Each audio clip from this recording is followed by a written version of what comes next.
is Focus with Jack Caudill. And good evening, I'm Jack Caudill. Welcome to this month's edition of Focus. This month we're talking about the arts here in the Black Hills. Three guests with us to talk about that. Becky Nacarado-Eastburn, she is the Executive Director of the Matthews Opera House in Spearfish. Desi Shonawai, she's the Vice President of the Rapid City Arts Council Board of Directors, also an art professor at Black Hills State University. And Brian Parker is the Program Manager for Rolling Res Arts, a part of the First Peoples Fund. The arts means a lot of different things to different people. It could be visual arts such as painting or drawing. It could be music ranging from symphony all the way down to hip hop. It could be dance, could be performing arts, could be appreciation, could be education. Now, the latest data from the National Endowment for the Arts says the arts and cultural sector contributed $804 billion to the economy in 2016, or 4.3% of the nation's gross domestic product. And Becky, we're going to start with you. When you think of the arts, what does that mean to you when you talk about the arts?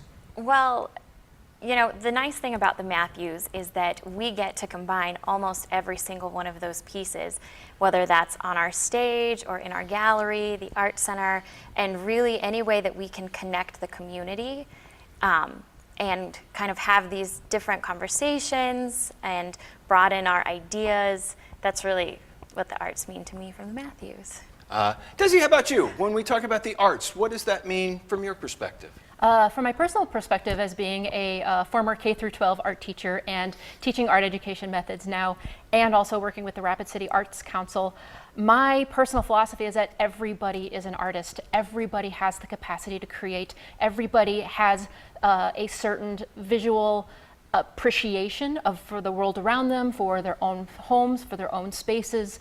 And so I think that art is part of everyday life, and it's so important for us to explore who we are as creative beings and how we identify our own visual identity. Brian, what's your definition of the arts? When you think of that, what comes to mind for you? Personally, for me, art is about storytelling and connection, and how we see the world through our own eyes, and the art kind of gets us into those communities to be able to grow and lift one another up. First Peoples Fund is the organization I work for, so what I do in my program, the Rolling Res Arts program, is very much that. I connect people. I help provide resources to those who lack resources, and again, it's just a way to bring people together and take them to that next level in their career, but also grow as people, as a community. Now, looking as a community, why is that important to have the arts as a centerpiece of some of the things that happen there? It's a way we, again, tell our stories. It's a way we preserve our culture. It's a way we get together to creatively come up with ideas for problems and, you know, creative solutions to problems that we're facing in our communities. So that's why it's important to me. Desi, why do you think it's important for the community to have a thriving arts community in there? Well, actually, you mentioned earlier about the NEA funds, and it's actually, the arts are a huge economic driver for a community. I believe in the Black Hills area, it's over $1 billion a year funnels back into the local economies through the arts. But also, too, we use the arts for tourism, for bringing people to our areas, to listen to our stories, to come to our different art and cultural spaces, and also because people want to see what unique areas look like, and art really helps tell those stories, and they help show who we are as a community, who we are as a people in the Black Hills. Now, Becky, when you think of the importance of the arts, why is that important around this area? Well, I'm going to tie this back to a program that the Matthews just completed with Black Hills State and the library up in Spearfish. We just completed our Big Read. And so the Big Read this year was having the whole community read the book Station 11 by Emily St. John Mandel. And one of the overarching themes from this book is that survival alone isn't sufficient.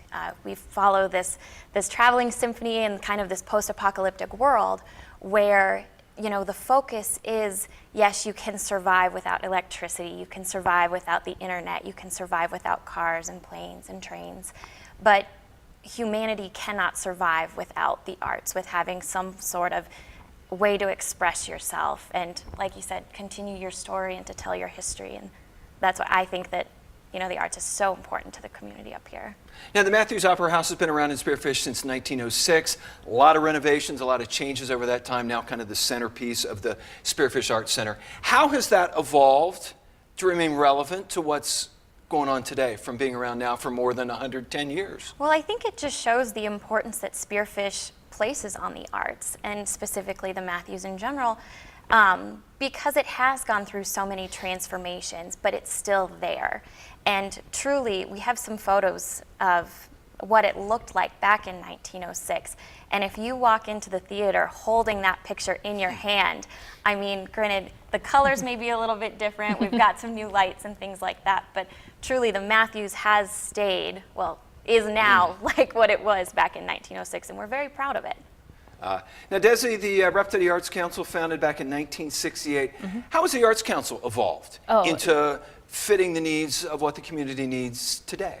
Tremendously, actually. I would say that the Dahl Arts Center itself is probably the hub of arts activity in the Black Hills. We certainly, especially the Rapid City Arts Council, we help support and help fund and look at other arts organizations and also spread the message of what all kinds of arts organizations throughout the Black Hills are doing. But also the Dahl Arts Center building itself, since its foundation, has grown from being the room of the cyclorama to having very large exhibition spaces to a recent addition of the classroom spaces, and of course we have the community coordinator position that helps artists such as mural artists and graffiti artists that work in Art Alley explore arts outside of the Dahl walls while still being trained kind of within an arts sphere. And so the Dahl Arts Center has grown and continues to grow. Now, the Dahl kind of the centerpiece, but the reach of the Arts Council stretches outside the walls of the Dahl, correct? Absolutely. What other aspects do you guys get involved in? All kinds of things. We support the Native Pop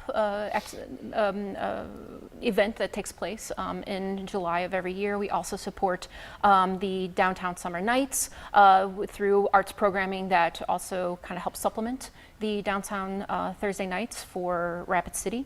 We also Banff Film Festival is coming up in a couple weeks, Monday and Tuesday, April 10 and 11, I believe, are the dates.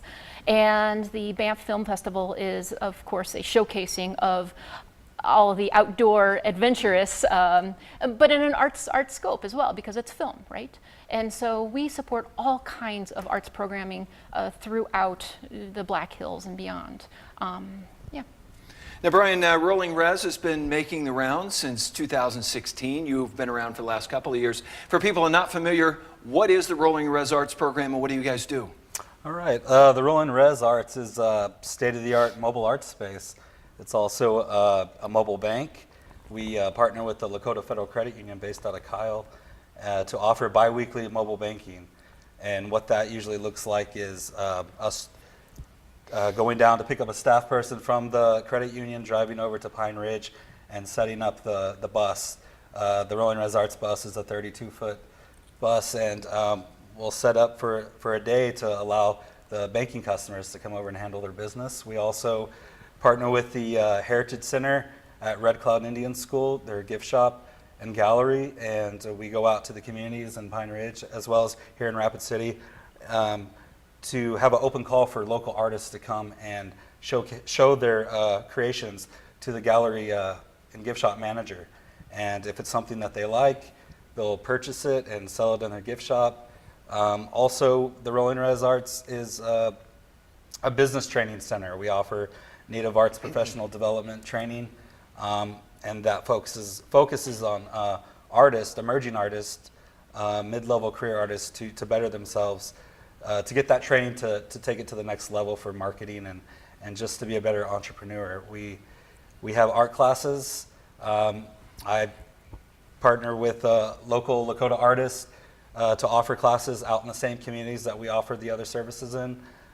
They range anywhere from traditional classes such as quill work, beadwork, Lakota traditional games, and then also more contemporary classes like filmmaking and sculpture and things like that. All right, we got to take a break. We'll continue our look at the arts here in the Black Hills when we come back with this month's edition of Focus. I'm Jack Caudill. Welcome back to this month's edition of Focus. This month we're talking about the arts here in the Black Hills. Brian Parker is a program manager for Rolling Res Arts, a part of the First Peoples Fund.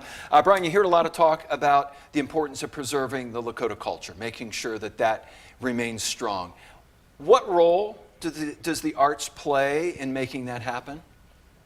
I believe that the arts has a huge part in being able to translate those stories into whatever medium the artist or students desire. And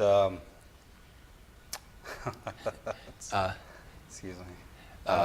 Well, how is that evolving? How is Native art evolving? Are we evolving from the very traditional that we've had in the past?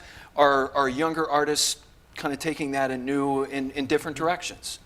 I think that honoring those traditions, those traditional art forms, is still very much a part of Native culture, Lakota culture, and other tribal nations as well. It's really fascinating to see how that is evolving with the use of other materials, other mediums coming into play, and still trying to tell those stories and still trying to touch on those traditional values.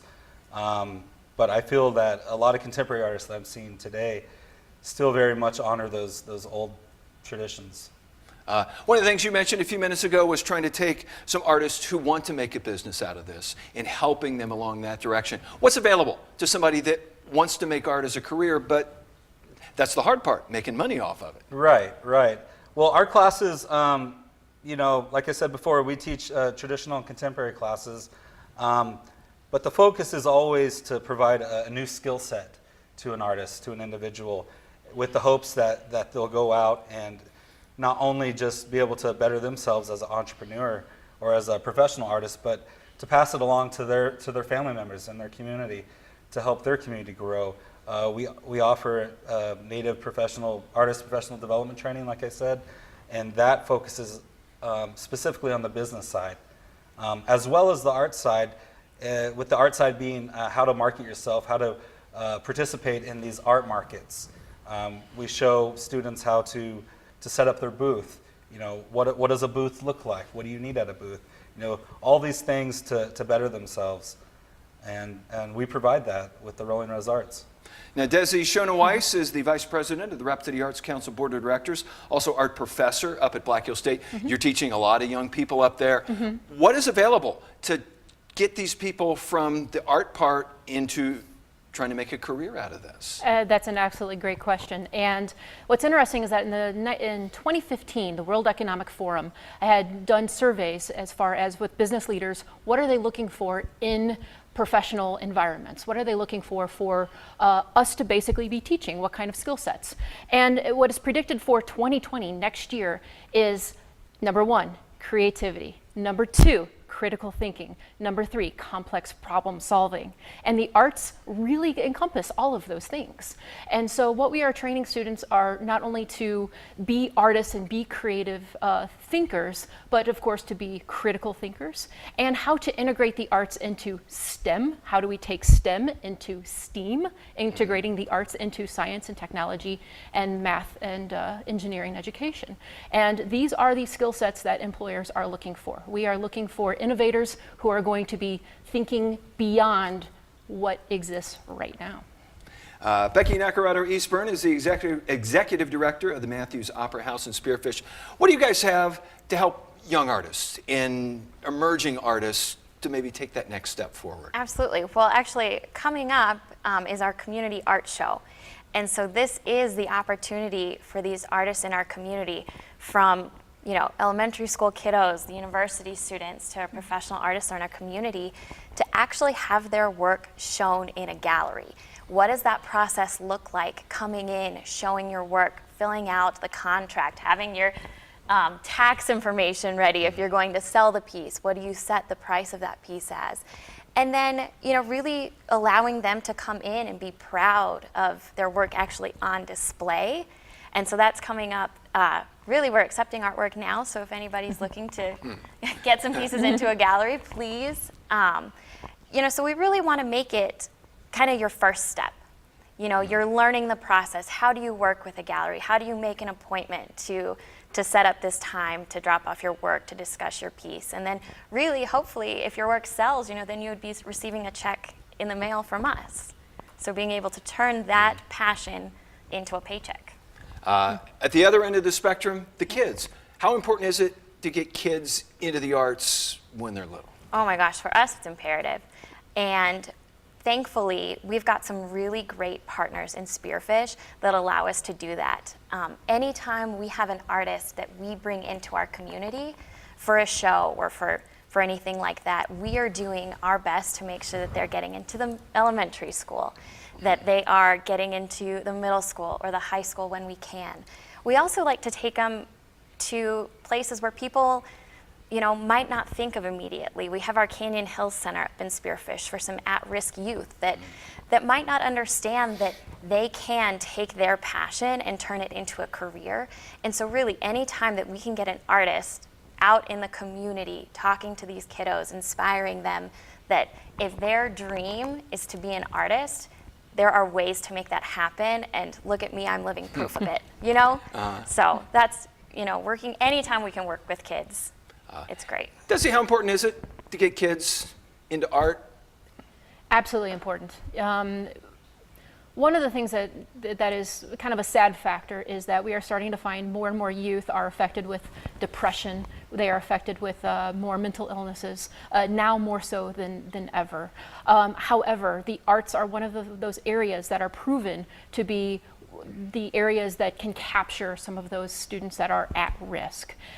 There is an artist in Spearfish who has a slogan, James Canfield, who has a slogan and all these stickers that say art saves lives. And I truly believe that art does save lives. If we can have a medium for students, for young people, to be able to have a healthy outlet for their message, for what's going on in their lives, how to communicate beyond verbal communications. Art is one of many mediums. Of course, there's music and there's also theater and things like that as well. But of course, the visual arts is a medium I think that is very vital now more so than ever. Brian, how much do you work with kids in your program, and what do you try to instill in them at a young age? A lot of art classes are more geared towards the adult skill level, but there are a lot of youth that come with their parents or relatives, and of course we never turn them away. We embrace that they're there, and we definitely let them participate, whatever class it is that we're offering, and we don't try to water it down to fit whatever level that they're at in their creativity. We definitely try to teach them, all the tools and provide them with, the knowledge on whatever it is they're creating at the moment. And I think, I think the arts is great for the youth. I know it did a lot for me when I was a child, but I think the main thing it definitely instills in a young person is the confidence to express themselves in whatever art form that they like. All right, we got to take another break. We'll continue our look at the arts here in the Black Hills when we come back with this month's edition of Focus. And good evening, I'm Jack Caudill. Welcome back to this month's edition of Focus, talking about the arts here in the Black Hills. Desi Shona-Weiss is the Vice President of the Repetity Arts Council Board of Directors, also an arts professor at Black Hills State University. A lot of arts opportunities here in the area, but they all cost money. Absolutely. How big of a challenge is funding for the arts these days? Always a challenge, I know that, there's always talk, political climates, what gets cut, should arts get cut first, which is always sad because the arts are the things that, again, are drivers of economic tourism, right? However, there are opportunities for funding. There's grants available. Currently there's still NEA grants. Bush Foundation, South Dakota Arts Council has been a major provider of grants in the local area for a lot of artists as well. But of course, there's always room for more, right? Is it getting tougher, easier as time goes on? Same. I would say same. Becky Nakarado Eastburn is the Executive Director of the Matthews Opera House up in Spearfish. How about you guys? As far as funding goes, how big of a challenge, what kind of challenges do you guys face? I mean, it's always on the brain, because no matter what we do, we're going to spend money because we want to bring incredible programs, but at the same time, we have to be very careful with the money that we spend. You know, as a nonprofit, there just isn't enough money to go around to be able to do everything that we want. And, you know, like Desi had talked about, we are very grateful that we've got some incredible supporters with the Bush Foundation, with the city, with some incredible donors that we have in the community. But we will never turn a donation away. I mean, truly, it is something that we strive for. That's one of the goals that the staff and I have, is to always be fiscally responsible. And if that means anything from printing posters, if we can get a coupon to save us some money to take care of some of our printing costs and things like that, we are always on the lookout for ways that we can be financially responsible with that money that we do receive from our incredible partners. And Brian Parker is the program manager for Rolling Res Arts, a part of the First People's Fund. How about it for you guys? Funding, always a push, I'm assuming? Yes, I agree with what was just said. But yeah, it's always a push. You know, someone is always trying to raise money. Our president is out there right now, you know, meeting people, making connections, you know, always working. As she says, the work never stops. And then we have a development director who also is doing the same. We have broke ground in September for the Oglala Lakota Art Space in Kyle, and that's going to be a 5,800 square foot building that will house artist studios, classrooms for art classes, and kind of a place for just people to gather and create and learn from one another. And that the South Dakota Community Foundation has generously stepped in to provide support for that. So a lot of local support as well, but nearly most of the funding does come from out-of-state resources. Desi, what kind of vision do you have for the future for the arts here in this area? What would you like to see happen down the road? I would not only like to see, but I do see the Black Hills being a centerpiece in the U.S. for arts. It's such a beautiful landscape. It's a beautiful area, and we are already attracting many artisans and many art appreciators to this area. And so I can not only see the Rapid City Arts Council being the hub for that, but I can see all of the Black Hills being a hub for many kinds of arts activity in the future. And this is a great place for it. And we're in a wonderful spot right now too. Having such, again, not only such a wonderful location, central location, but also having, again, very fiscally responsible organizations all around. And it's room to grow. Absolutely, lots of room to grow. Becky, what would you like to see happen from here? Well, one of the Matthews priorities, I think Desi kind of mentioned a similar statement earlier. It's that the arts are for everyone and everyone is an artist. And we at the Matthews, we want to make sure that when you come to one of our events, whether that's, you know, at the Opera House or in the Arts Center or even when we're out in the community, it's that you feel welcome and that there's a place for you.